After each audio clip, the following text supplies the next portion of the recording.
لعلکم تتقون, تاکہ تمہارے اندر تقوی پیدا ہو. یہ حکمت ہے, مدار حکمت پر نہیں ہے. تقوی نہ بھی پیدا ہو, رمضان میں روزہ رکھنا پڑے گا.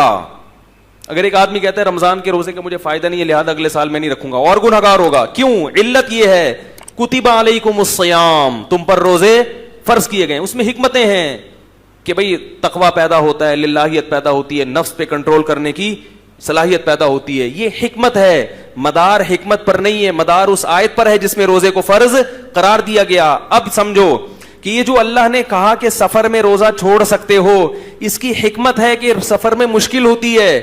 یہ حکمت ہے, علت نہیں ہے.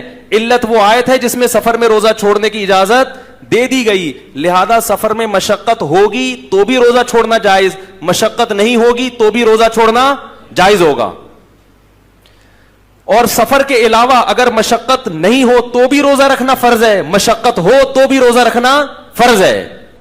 اللہ نے مرض میں اجازت دی, اور یہی وجہ ہے کہ مرض اگر بڑھنے کا اندیشہ ہو تو روزہ چھوڑنا جائز ہے, چاہے مرض چھوٹا ہو یا زیادہ ہو.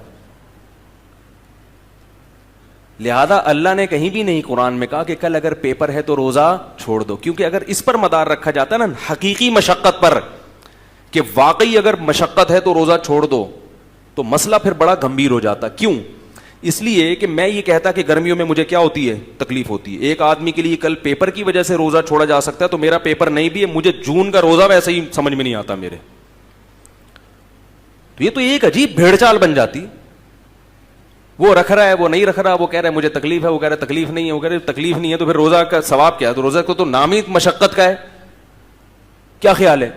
تو اس لیے یہ جو نئے نئے حضرات آ رہے ہیں نا, پروفیسر حضرات, ان سے دین مت سیکھو میرے بھائی, دین علماء سے سیکھو جو صدیوں سے مدارس میں پڑھتے پڑھاتے آ رہے ہیں. اگر ان میں غلط ہے تو صحیح بھی انہی میں پیدا ہوں گے.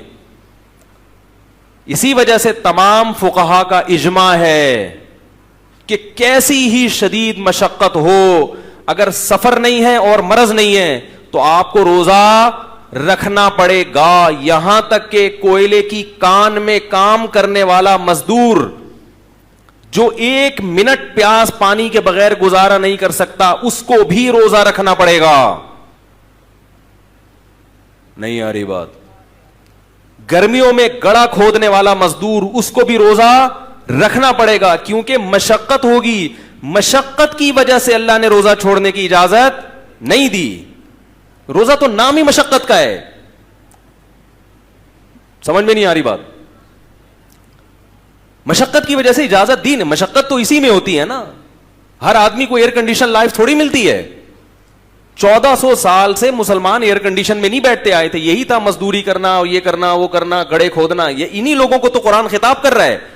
یہ تو ہمیں ایک سہولت مل گئی, ایئر کنڈیشن روم اور اے سی آفس ہے اور کمپیوٹر پہ بیٹھے ہوئے ہیں. اصل جو خطاب ہو رہا ہے صحابہ کرام کو, وہ تو یہی تھے, مزدور تھے, کھیتی باڑی کیا کرتے تھے. کسی صورت میں جائز نہیں ہے مزدور کے لیے روزہ چھوڑنا. سوال پیدا ہوتا ہے کہ کوئلے کی کان میں کام کرنے والا رکھے گا کیسے؟ وہ تو 1 سیکنڈ بھی پانی کے بغیر گزارا, بولو نا بھائی, نہیں, وہ تو مر جائے گا. تو ہم کہتے ہیں جب مرنے لگے تو توڑ دے, کیونکہ اللہ نے سب سے پہلے کس کو ترجیح دی ہے؟ اس پہ قرآن و سنت ہے کہ سب سے پہلے کیا ہے؟ زندگی. مرض میں بھی اجازت اور موت سے بچنے کے لیے بھی اجازت. لہذا بیمار ہونے کا خطرہ ہو شدید, تو جب وہ خطرہ پیدا ہوگا اس وقت توڑے گا. توڑنا اس کے لیے جائز ہوگا, چھوڑنا جائز. چھوڑنے کے دلائل الگ ہیں, توڑنے کے دلائل, بولو نا یار, الگ ہیں. اس لیے علماء کہتے ہیں 30 دن کسی نے ریگستان میں روزہ رکھا یا کوئلے کی کان میں, 30 کے 30 دن روزہ رکھ کے توڑے گا, انشاءاللہ گناہگار نہیں ہوگا. کفارہ بعد میں قضا کر لے, چھوڑے گا تو گناہگار ہوگا. کیونکہ قرآن کی آیت ہے فمن شہید منکم الشہر فلیصم, جو بھی رمضان کا مہینہ پائے روزہ رکھے, سوائے 2 کے, مریض اور مسافر. کوئلے کی کان میں کام کرنے والا اس من کے مفہوم میں داخل ہے, جو بھی کے مفہوم میں داخل ہے, لہذا وہ بھی روزہ رکھے گا, پھر عذر کی وجہ سے توڑے گا. اب اگر کوئی کہ یار جب رکھ کے توڑنا ہی ہے تو ایسے رکھنے کی کیا ضرورت, تو یہ آپ کی اپنی رپورٹ ہے, آپ کی اپنی منطق ہے جو اللہ کے قانون میں نہیں چلے گی. اس کی مثال ایسے ہے کہ آپ کے کو غسل کے لیے پانی نہیں مل رہا, غسل کے لیے آپ کو پورا جسم ناپاک, آپ کا احتلام ہوا, جسم میں ناپاکی لگی, پانی نہیں مل رہا. اللہ کہتے ہیں مٹی پہ یوں ہاتھ مارو, یوں مارو, نماز پڑھو. آپ کہیں یار یہ جب پورا جسم لت پت ہے نجاست میں, یہ یوں کیا, یہ اس سے کیا کو پاک تھوڑی ہو جاؤں گا